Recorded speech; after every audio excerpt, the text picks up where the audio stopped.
Hello everyone, शायद आप में से बहुत से ऐसे लोग होंगे जिसे क्रिकेट खेलना या क्रिकेट देखना काफी पसंद होगा। साथ ही आप सभी जानते होंगे कि जरूरत के अनुसार और समय के अनुसार क्रिकेट के नियमों में बदलाव किया जाता है। और जहां तक मुझे समझ में आ रहा है कि बदलाव इसलिए किया जाता है ताकि पहले जो समस्याएं उत्पन्न होती है उस समस्या को दूर करके और खेल को रोचक बनाया जा सके, खेल को बेहतर बनाया जा सके, लोग इसे काफी पसंद करें। इसलिए शायद खेल के कुछ नियमों को बदलना पड़ता है, लेकिन उसमें भी एक शर्त होता है कि मान लीजिए कोई टूर्नामेंट अगर हो रहा है, वह टूर्नामेंट T20 हो सकता है, वह टूर्नामेंट ODI हो सकता है, वह टूर्नामेंट टेस्ट मैच का हो सकता है। लेकिन क्रिकेट में यह देखा जाता है कि अगर किसी नियम का बदलाव अगर किया गया है और जब नियम का बदलाव किया गया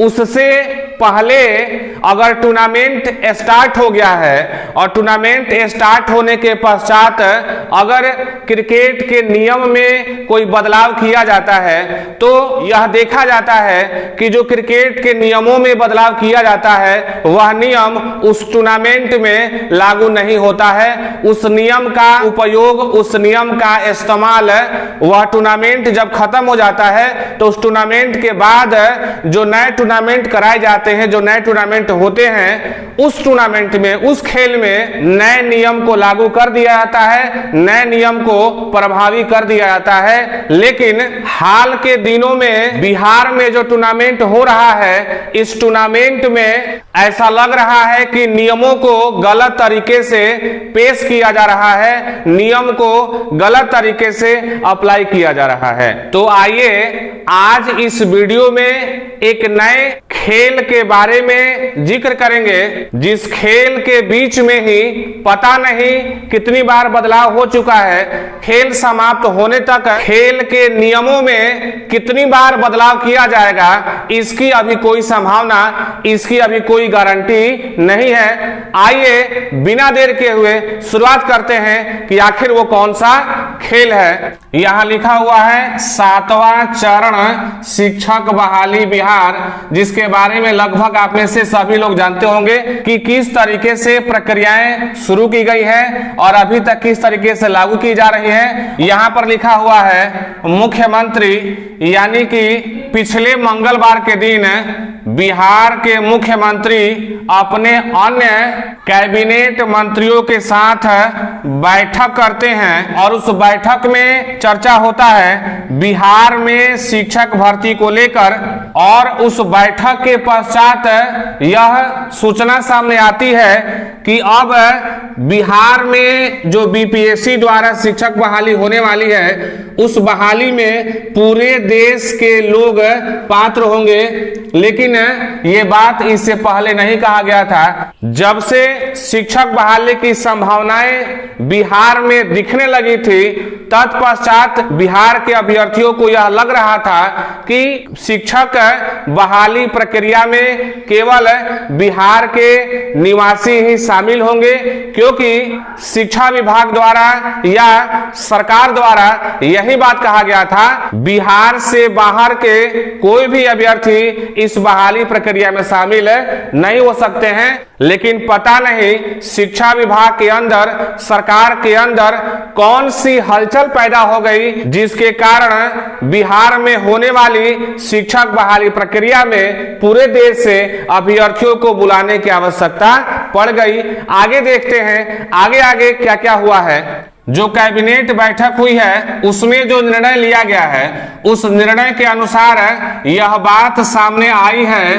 कि किसी भी अभ्यर्थी को अब बिहार के अस्थायी निवासी होने की आवश्यकता नहीं है, यानी कि अस्थायी निवासी की जो अनिवार्यता है उसको समाप्त कर दिया गया है। यानी कि वो सभी अभ्यर्थी BPSC एग्जाम में शामिल हो सकते हैं जो भारत के निवासी हो। लेकिन ये बातें पहले नियमावली में नहीं कही गई थी। नियमावली में यही कहा गया था कि कोई भी अभ्यर्थी जो बीपीएससी एग्जाम के लिए आवेदन करने वाले हैं वो सबसे पहले भारत के निवासी हो, साथ में बिहार का स्थायी निवासी हो, तत्पश्चात वे इस परीक्षा के लिए आवेदन कर सकते हैं। लेकिन ये नियम अब पलटी मार गया है। उस बैठक में आगे कहा गया है कि किसी भी राज्य के योग्य अभ्यर्थी इस बहाली प्रक्रिया में शामिल हो सकते हैं। इससे यही साबित होता है कि बिहार में जितने भी अभ्यर्थी हैं जो 4 सालों से बहाली का इंतजार कर रहे थे, सड़कों पे लाठी खा रहे थे, वे सभी कैसे अभ्यर्थी थे? तो अयोग्य अभ्यर्थी थे। किसके अनुसार? तो जो नई कैबिनेट की बैठक हुई है उसमें कहा गया है कि बिहार के बाहर के योग्य अभ्यर्थी इस बहाली प्रक्रिया में शामिल होंगे। इसका मतलब हुआ कि बिहार के अभ्यर्थी क्या हो गए? अयोग्य अभ्यर्थी हो गए। आप सभी एक कहावत सुने होंगे कि जिस थाली में खाना उसी थाली को छेद करना। ये सारी बातें जो सरकार के द्वारा कही जा रही है उस पे सटीक बैठ रहा है, क्योंकि पहले कुछ और बातें कही गई थी, अब बातें पूरी तरह से पलट दी गई हैं। आगे आपको कुछ और आंकड़े दिखा रहे हैं जिसके आधार पर आप जान पाएंगे कि आखिर क्यों बिहार के बाहर के अभ्यर्थियों को योग्य अभ्यर्थी कहा जा रहा है, योग्य घोषित किया जा रहा है, और अपने ही राज्य के बिहार के अभ्यर्थी को अयोग्य घोषित साबित करने पर ये लोग लगे हुए हैं। अब आगे आपको कुछ आंकड़े हम बता रहे हैं, दिखा रहे हैं, जिससे आप जान पाएंगे कि आखिर क्यों बिहार के योग्य अभ्यर्थी को अयोग्य अभ्यर्थी घोषित किया जा रहा है।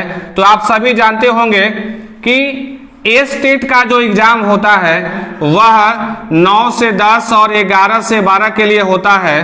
तो साथ में आप ये भी जानते होंगे कि बिहार में स्टेट की परीक्षा कब कब और कितनी बार हुई है। जहां तक मुझे जानकारी है कि 2011 और 2019 में ही स्टेट की परीक्षा हुई है, वो भी सभी विषयों का नहीं हुआ है, और साथ में जिस विषय का हुआ भी था और जितने भी अभ्यर्थी पास किए थे लगभग उनकी बहाली पहले ही हो चुकी है। और बीपीएससी एग्जाम में कहा गया है कि 9 से 10 और 11 से 12 के लिए वही लोग आवेदन कर सकते हैं जो स्टेट का पेपर 1 पास हो और स्टेट का पेपर 2 पास किए हो।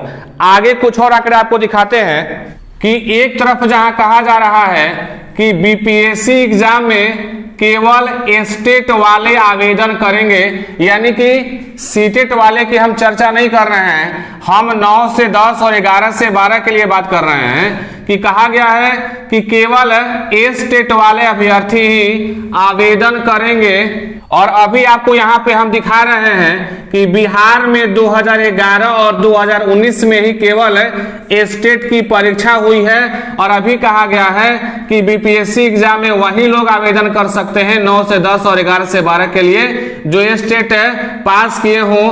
तो आप जरा सोच के बताएं कि जो 10 वर्षों में एक बार परीक्षा हुआ होगा और उस परीक्षा में पास अभ्यर्थी की बहाली पहले ही हो चुकी होगी, तो अब कितने ऐसे अभ्यर्थी बचे होंगे जो बीपीएससी एग्जाम के लिए आवेदन करेंगे? अब आप ही बताइए कि बिहार में जब कोई अभ्यर्थी बचेगा ही नहीं तो आवेदन कहां से करेगा, और जब आवेदन नहीं करेगा तो जो रिक्त पद है वो खाली रह जाएगा। और उसी खाली पद के बारे में कहा जा रहा है सरकार के द्वारा कि बिहार में योग्य अभ्यर्थी ही नहीं है, इसलिए हमें अन्य राज्यों से खोज करके या ढूंढ करके लाना पड़ रहा है। साथ में आप ये भी जानते होंगे कि बिहार में डीएलएड और बीएड का कोर्स कराया जाता है, यानी कि स्टेट या सीटेट या बीटेट से पहले किसी भी अभ्यर्थी को डीएलएड या बीएड पास करना जरूरी होता है, और यह परीक्षा प्रति वर्ष होता है। प्रति वर्ष बिहार में डीएलएड और बीएड पास अभ्यर्थी निकलते हैं, लेकिन स्टेट की परीक्षा 10 वर्षों के अंतराल पर होगा, जबकि डीएलएड या बीएड की परीक्षा प्रति वर्ष होगा। तो आप आंकड़ा लगाइए इसमें से कि किस परीक्षा में ज्यादा अभ्यर्थी पास करेंगे और किस परीक्षा में कम अभ्यर्थी पास करेंगे।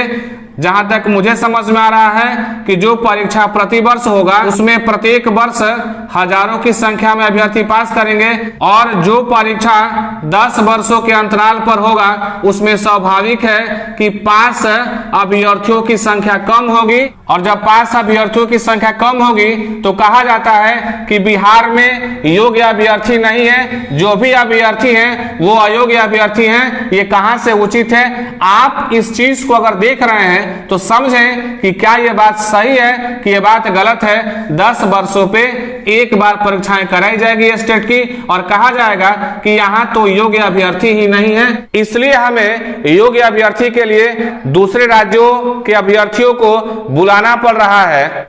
तो यह आंकड़े स्पष्ट रूप से बता रहे हैं कि बिहार में अपेक्षा से ज्यादा योग्य अभ्यर्थी पड़े हुए हैं, लेकिन स्टेट की परीक्षा होती ही नहीं है। स्टेट की परीक्षा 10 वर्षों में एक बार होगा, और दूसरी ओर कहा जाएगा कि बिहार में योग्य अभ्यर्थी ही नहीं है, इसलिए हमें दूसरे राज्यों से ढूंढना पड़ रहा है। तो आप जरा सोच के बताएं कि क्या इस तरीके से बिहार में योग्य अभ्यर्थी मिलेंगे क्या? साथ में अब यह भी देखा जा रहा है कि जो स्टेट 19 हुआ है उसमें से ही बहुत सारे अभ्यर्थी पड़े हुए हैं। जब बहाली होगी ही नहीं समय से तो अभ्यर्थी बताइए कहां से बहाली प्रक्रिया में शामिल होंगे। तो आप इस वीडियो में जान पाए कि किस तरीके से खेल के बीच में ही नियम बना करके और नियम का प्रयोग किया जाता है और खेल को बिगाड़ा जाता है।